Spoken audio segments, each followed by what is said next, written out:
Okay, this one's been on my backlog for a little bit. It's because the 500th episode that long stuff has, but so here's my belated review of the Hunger Games.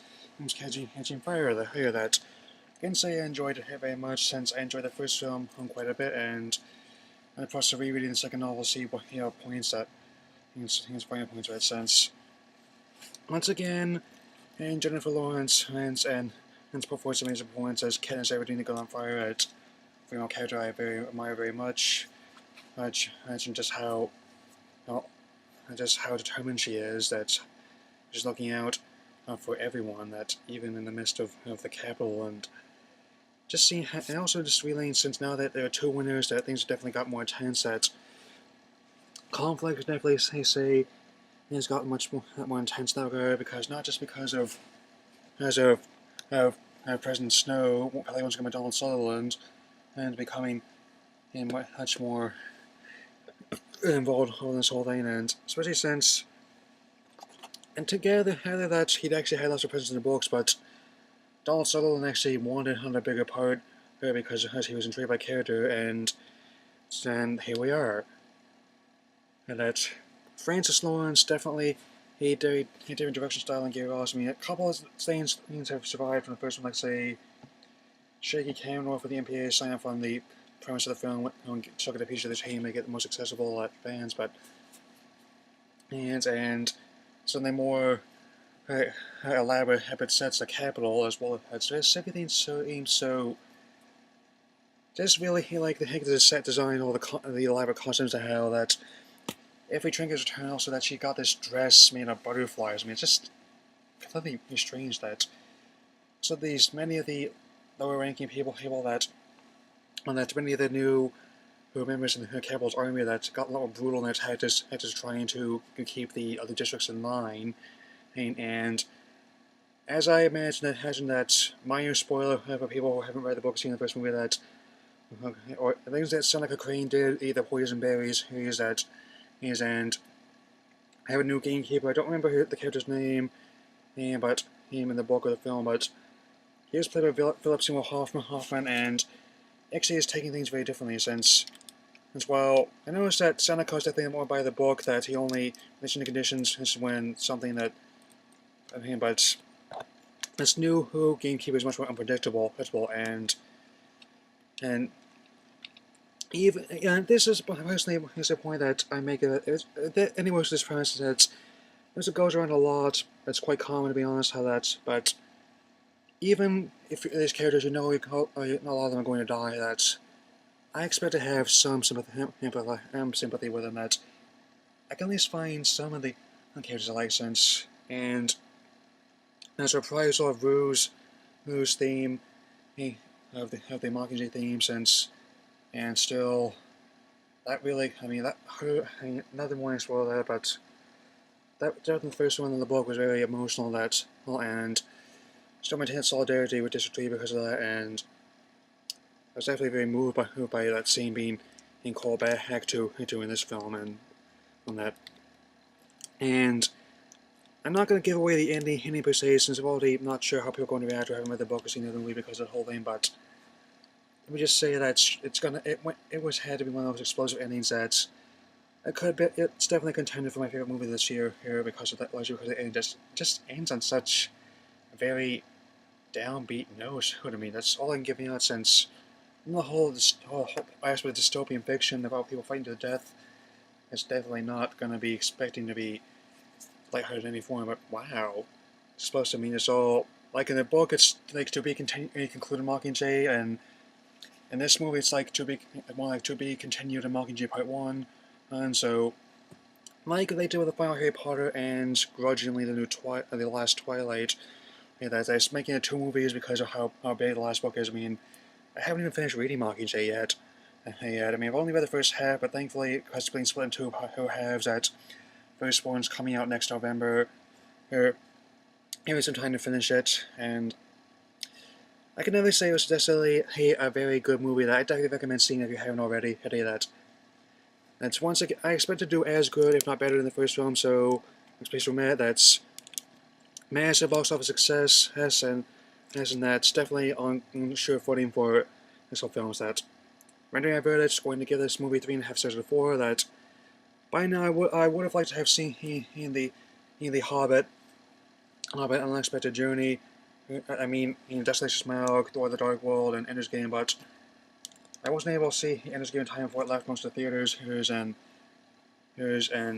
our theater currently has price broken that most likely you'll be seeing those who's in 2014 and 2013 holdovers that was that. Also, okay, gonna do a cut here, do a trailer talk about the trailers I've seen and for at this movie as well as ones I've seen online as well.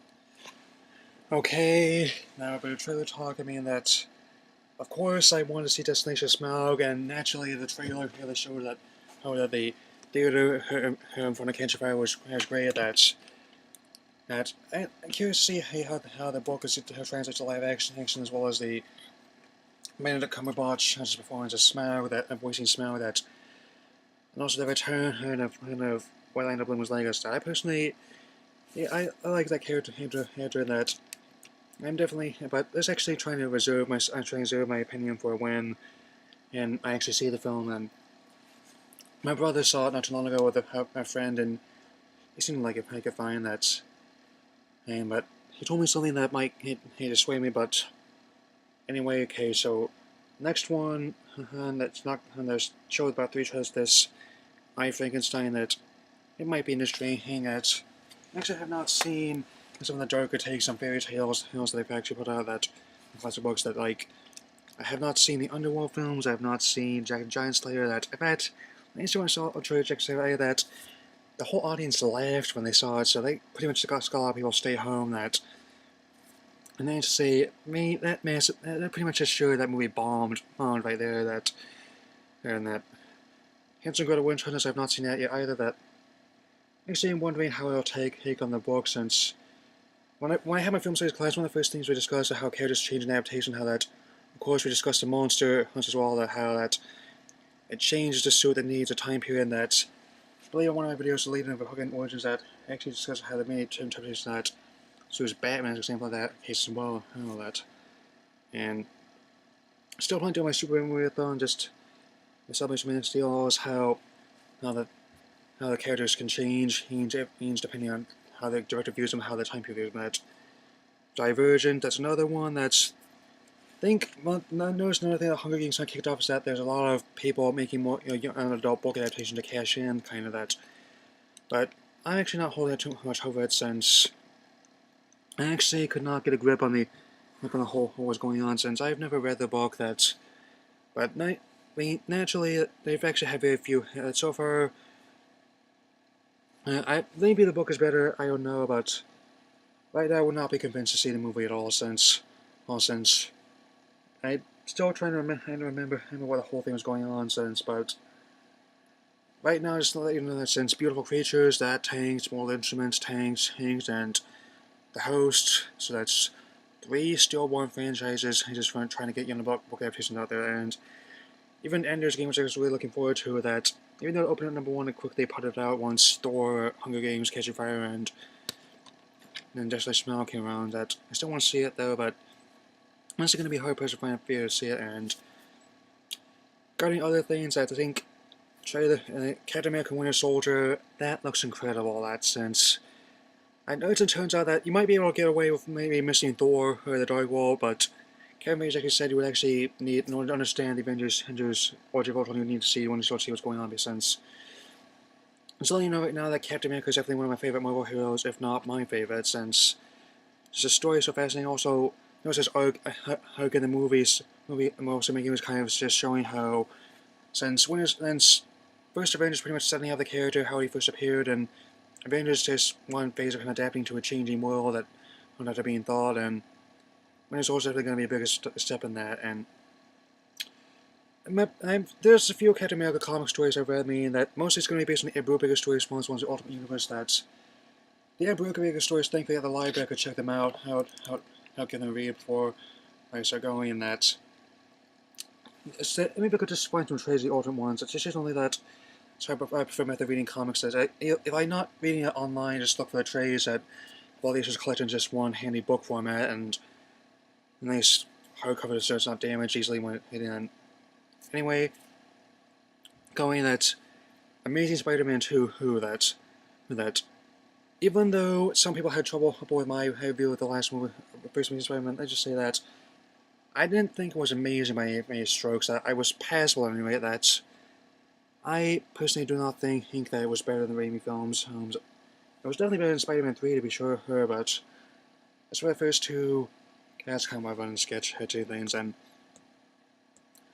so I was actually kind of surprised at Andrew Garfield's performance, but I actually think that this one might be a bit better since I actually do not know what to think about Paul Giamatti as a writing out first, but it's not personally not who I would have picked, but definitely going for a very mecha look since this would be quite common since just trying to attract a lot of anime fans to the whole thing since notice that also this seems to be quite common that since Iron Man was really big and that also noticed that Silver Samurai the Wolverine, he has kind of a mecha look to it, and it's definitely a kind of different design that they had in the comics, but that suit still appears in the household while setting up the character's appearance, and that say it actually looks pretty good, decent for the effects they have. That and Electro, I mean Jamie Foxx, I think definitely not who I would chose another, but I actually think it's quite interesting how definitely maybe it's different the whole thing about comics where that.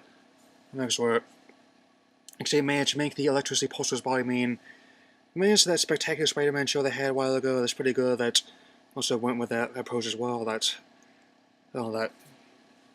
also there's a chance hints that they might be adapting the Night Gwen Stacy die. That how so, and I think it's pretty much a foregone conclusion that Mary Jane was Spencer going to be in this movie, but I'm not sure what the actress being. She looked okay, but. See how she acts, but probably we're going to see her for the third and fourth one since, which scheduled for 2016 and 2014 respectively, that 2016 and 2018 respectively. I mean, sorry, just trying to get back to swing of things. I haven't recorded a video in a while. That's just coming for this episode as well. But okay, just one more thing here before I go. I'll get this edited and upload. That the new Godzilla actually looks pretty good. How, as in the new who remake the stage for 60th anniversary of the franchise. That's I actually hasn't really actually had to say that. Remember, I was Brian Cranston that guys really get into movies and they just go watch Breaking Bad if you want to see what's capable of that. How, as far as I'm concerned, when I saw that show, I just pretty said to myself, how Hal is dead. There is only Walter that.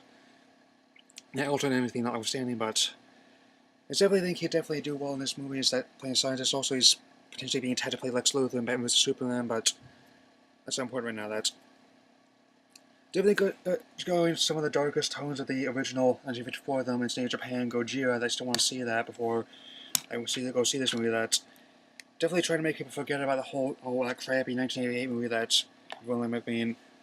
My opinion of Roland McMahon is very similar. I mean that